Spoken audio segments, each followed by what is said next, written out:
So, good evening. Tonight we're going to do a part 2 to our fuel comparison or fuel volume comparison tester. And we showed you in the other two videos our first little gadget we built here on a shoestring budget for about, I think 60 bucks or 70 bucks. So, and I thought we're probably going to have viewers and subscribers who would like to see something more on a professional level, you know, a more advanced, more sophisticated version of this here. And I got to see and check and look and do and, you know, that sort of thing. And where we're trying to get to is basically, we want to get to that our unit is going to look like this here. Let me move this away. Just a second there. This is the Bosch tester. Let me bring this a little bit closer for you. Get it there squared away here. Here we go. So this is the original Bosch KDJE-P. There was a 200 version and a 300 version. And I'm not exactly sure of what the difference is between the two of them.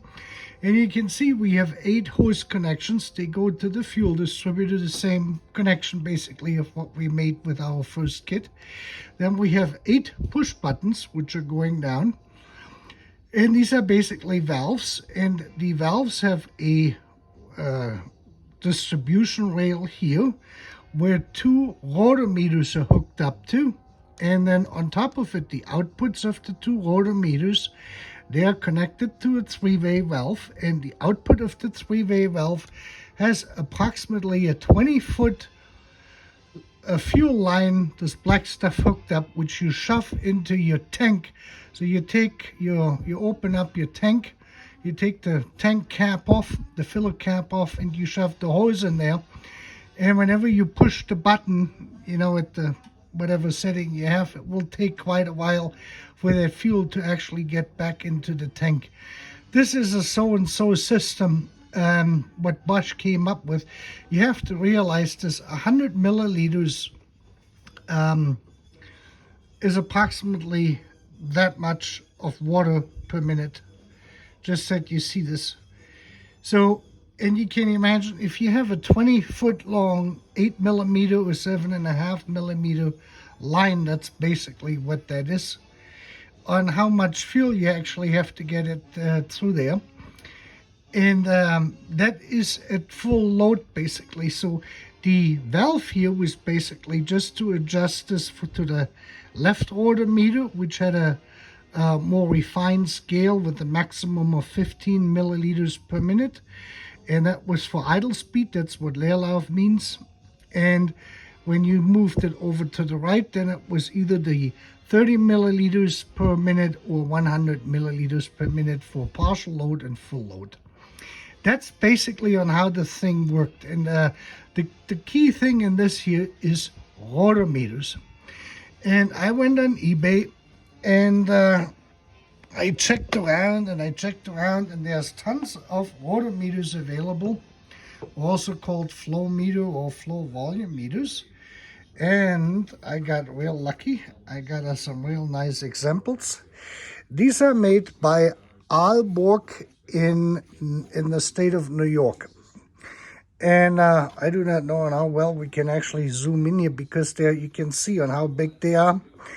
These here, the Aalborg instruments, are by far more precise. I bought 2 of them. I paid $15 for this here, $15. This came out of some laboratory equipment. They disassembled, and I paid $72 for this one here, because this one is a ultra low flow indicator. And as you can see, there is a little tiny, now it won't go, of course, here we go. Now you can see the ball going down. This is a sapphire ball or indicator in here. And this unit here I bought because it has 2 balls in here. It has a stainless steel ball, that's the one to the right. You can see this, that is heavier, and it has a glass ball to the left that is darkened glass, otherwise you wouldn't be able to see it. So we can do two different viscosities in this, and we will get two different results. So we can basically you know, check this. You have basically a double functionality in there. And in order to actually make this work, we will need a couple more parts, and I went back to eBay just to give you some ideas here. First of all, this picture of the KDJE-P 300 I got off Ben's World from my M-Boy DSL out of Canada. And he has a 1984 280 SL, and he's missing the hoses. This post is from January 31st, 2020. This user has not been online since he posted this. But this is where I borrowed the picture from, just to show you this, because I don't have one of those. The first thing we actually will need is a, let me see here. Now I got water. I tested the Rotameters with water. Let me just wipe this off here with my computer. So this is a stainless steel valve. As you can see, there's really nothing particular to it. Three ways. So you would have the partial and full load coming in from the right side, and the idle speed Rotameter output coming in. What did I say? Yeah, the output from the the output from the Rotameter for partial and full load, and the output from the Rotameter for the idle speed. We're going to use the Sapphire version, this one here with the red ball in it. Let me see if I can get this a nice picture that's sitting right down there at the 0. You can see this. This is the input side, and this is the output side.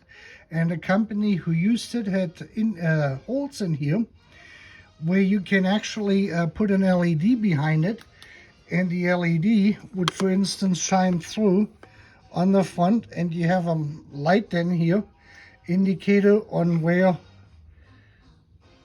that is. And you could do I used the ultraviolet light. You could also use a, you know, regular light here, just to show you this. So that means they had this marked here, and if you use an LED, you have an indicator. So for calibration purposes, this is what they do, is they put this on here. Otherwise, the Aalborg instruments have just a white plastic cover, and that will lend itself to actually do this here with a LED light behind it, so you can really nicely see the entire scale. You see this? So you can, you know, put an LED light or fluorescent light behind it, and that will then illuminate the entire scale, and it will be real easy to read. So this stuff here is far above and beyond what the Bosch testers ever had to begin with. The precision on those units here from Aalborg is 0.5% tolerance and 1% tolerance. And they will work actually with these ones. You can actually, when you calibrate them correctly, which we will get to next, you could use them to actually do a calibration of the fuel distributor itself. So we will have to get one of these valves, and then we have to get a push button valve like they had here. And our Chinese friend have this one here available, which is basically, let me see if I can zoom in. No, I cannot zoom in. Can I zoom out? Yeah. I cannot zoom in. It will not let me. That's as far as we can zoom, 1.5. And this is basically, they would have the function of the push button. So you're pushing down, and then it will allow the fuel flow out of that particular port. And you can see this. The only thing is they did this for air, but they have nitrile washers in there, or nitrile O-rings as seals, and they're fuel resistant, we would have to close off the vent hold. Since we need 8 of them, looking at the price tag, that's why I wound up here, and the TACS costs $11.66. I couldn't find that off the US website, but it is shipping from China anyway. And I'm pretty sure they will ship to the United States, so you could find something similar. We would need 8 of those and 1 of these here, and then we can hook the whole thing up, and then you have basically this here, as it is in this picture. If you make the connection, the 2 output ports, one goes on the left side, one goes on the right side. The output of this is basically going back to the tank. And these ones here, they will just connect to one side of the push button switch. This would be the inlet. And then the outlet is all bussed together, and it will feed into both rotameters at the same time. And only the rotameter's output, which is selected, will allow the ball, the indicator, actually to flow up there. Now, the whole thing is, and this is the reason why I bought these rotameters, with a adjuster on here, where I can actually turn this, and this is a multi-turn, probably 10 turn, and so you can precisely adjust this, is that the scale here on these tubes is not calibrated by Aalborg to any particular liquid or fluid or gas or what have you. The main number, the important number on these Aalborg units is this here. And you can see this is an FM092-04. And in order to work with this, you have to be good in math. So this is now the Aalborg website, and we can go here and we can select in this here an 09 and 0924, 09, where are they here? 0904. And they have them listed with a 09, where's 092? I can hardly read it. CA, I forgot what that was. GL is glass, SA is the sapphire, ST is stainless, TA is tantalum, and let me see, where did I have my notes? I wrote it down here because I got some more.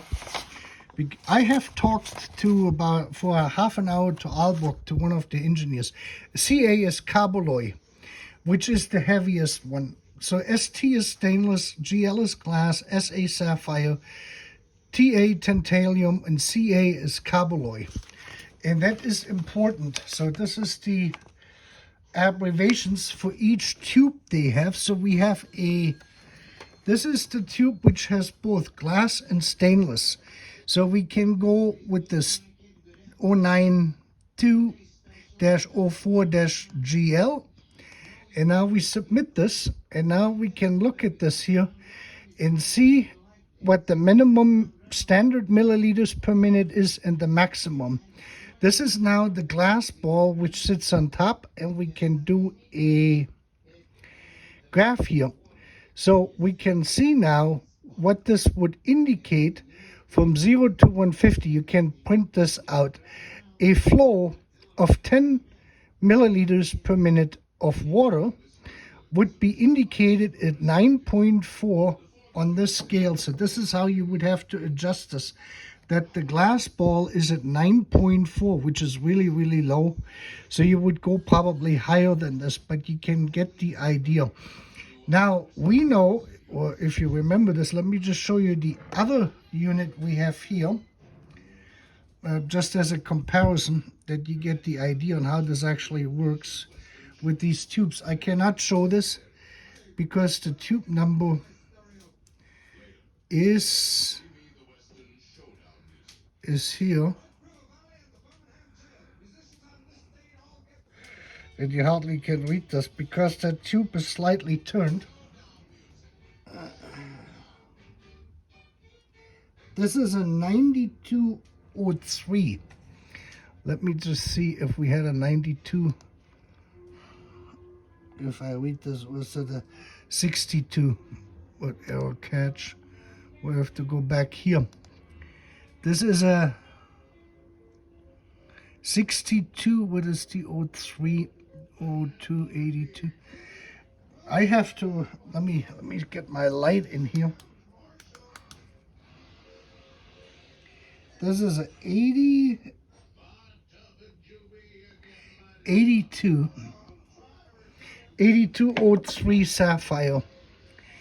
8203, you can hardly read this. Where's 82? 8282. Come on. 8203 Sapphire. And now we can see this goes from 1.6 milliliters to 24.9 milliliters, and we can print this out again. And this is water at 70 degrees at 1 bar pressure basically. And the flow tube is this, what I'm showing you here. So we can see this now at 10 milliliters, we're about at the same. So now we have to remember that water changes its weight with temperature. The heaviest water we have, excuse me, the heaviest water we have is at 4 degrees Celsius.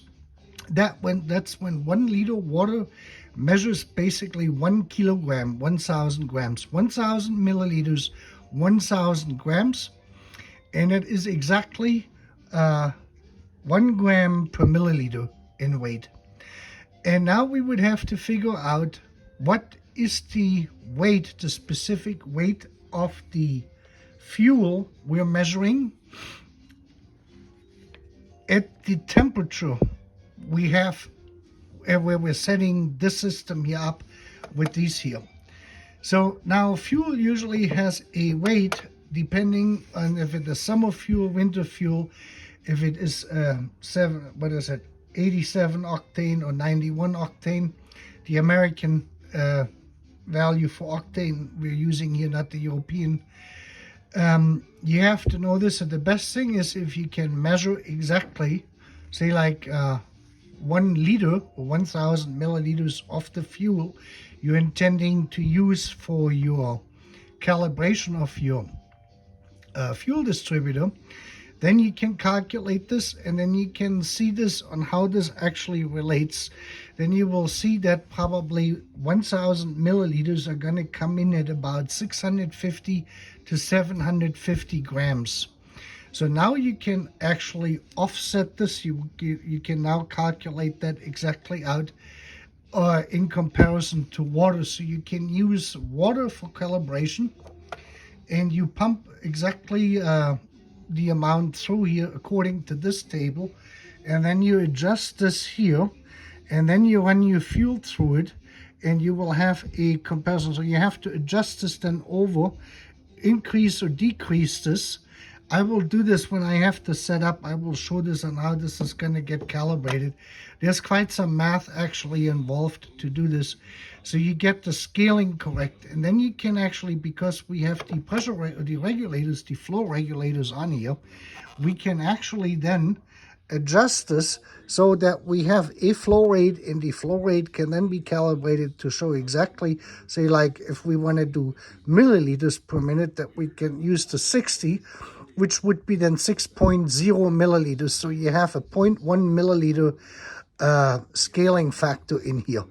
Or you can do it even, you know, if you double it and you say this would be 3 milliliters, and 12 would be 6 milliliters, then you have even a 0.05 milliliter resolution on every marker. So you can then exactly scale this, and then you can get the precision into this by basically zooming and utilizing the full scale, since this is not fixed to anything, for your particular calibration procedures, whether you need 4 milliliter per minute or 6 milliliter per minute, depending on which fuel distributor you're working on. And then we can use the other one with the 2 balls just for the 30 milliliter verification and 100 milliliter verification. And this will give us probably the most precise analog instrument. I talked to Aalborg, and if you wanted to buy these tubes here I purchased, I have two part numbers with similar flow rates for this here. We have the 8203, which is this tube here, which I got right here with a sapphire ball. They may wanted to, you could use a glass ball or the sapphire. A new tube without the pressure regulator costs $177, and you can enter this part number P1183BB008203. That's the tube here in the unit with the sapphire I showed you. And then you either put in dash GL for glass or dash SA, and BA is the gasket. That is what is that called? Bunaloi nitrile, basically. They have nitrile gaskets, which is good for gasoline. You can run easily gasoline through it. And the same goes for the other one is a 10205 tube. With that, you need to use the sapphire ball, or you can use the 92 tube we had in the other one here, and use the stainless steel and glass ball combination as I have it. Both of these meters are $177 without the regulators. Then you have to do a lot of math. With the regulators here, by regulator I mean the adjusters here, the flow adjusters, then you can, they're about $277 new. And then you go here to their website, to aalborg.com, I think it is. Yeah, aalborg.com. And then you can go to resources, and you can see here the calibration library. And here you can pull down your menu you need for the tube you have installed in it. They have this is the anodized aluminum, which is the lowest version, with the plastic back cover for illumination purposes. They have this available in stainless steel and a couple other things. Then it just gets more expensive, and I didn't think that was needed, as you can see. So I got these off eBay. I verified them with water. I ran some water through my sink here with a little hose attached to it, and you really have to get only a little dribble. And this is what I got with my setting here, almost exactly 100 milliliters. In 1 minute, I used my clock here, my stop clock, my counter on my phone, and I just dribbled that in so I knew what I had coming out of there, and then I attached it, and I was able to check this, and I was able to verify that I actually can dial the particular, ball settings in to calibrate this. So when you have a known quantity of water flowing through there, you can actually do that pretty well. So this is for the perfectionist. The next system, which I also have in the works, is a digital system. And I found a sensor for around $20, which is actually made by a Japanese company, but it is the Chinese manufacturer who is selling them on eBay for a fraction of what the Japanese actually charge you for. And that will be another video when I get a little bit further into this. We could use that to calibrate these two meters here in conjunction with the digital system, because then you can adjust your flow indicator here of what you actually got. I don't know if you can see this, I hope so, to this thing.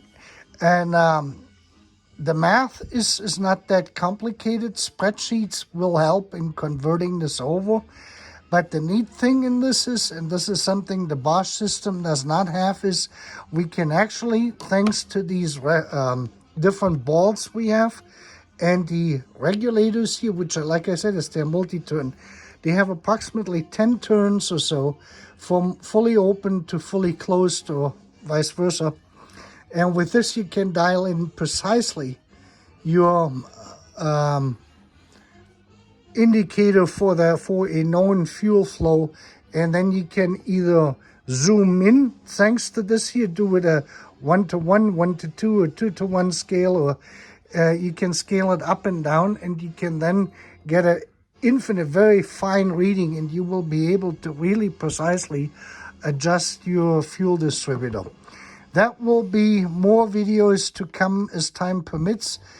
Clay and I were still waiting for parts, and so we haven't made any videos yet, plus we had the holidays, so I kept working on this here. This is it for today. If I have any errors in the video that I said something wrong, which can happen, because I have to do like 3 things at the same time, which is not easy. I have to kind of zoom in and out with the camera, and then I have to show you the stuff, plus I have to flip the pages here on my little laptop to get there, and talk at the same time. This is something I'm still not used to. And I have no script for this because it is virtually impossible to read a script. If I have any errors, and I usually review the video after I have posted it, any error corrections are always in the description of the video. So if you watch my videos, please read the description of the video below by expanding this out. So this way, if I said something wrong, then you can actually see this. Like in the other video I did with the dates, and I showed you the one fuel distributor, and I think it was with the middle number was 6. That would have been a 90s model, and I said that was the wrong number, that didn't match the fuel distributor year. It was a 91 to 93 year, what the eBay seller had advertised, and the middle digit was 6. And that actually, I think it was 16 or something like this, and then whatever months it was, the 3rd digit was actually correct. So I was incorrect. So these things can happen. This is just because I have to do so many things at the same time. And with that, you have a great night, and we will be seeing you soon. Thank you.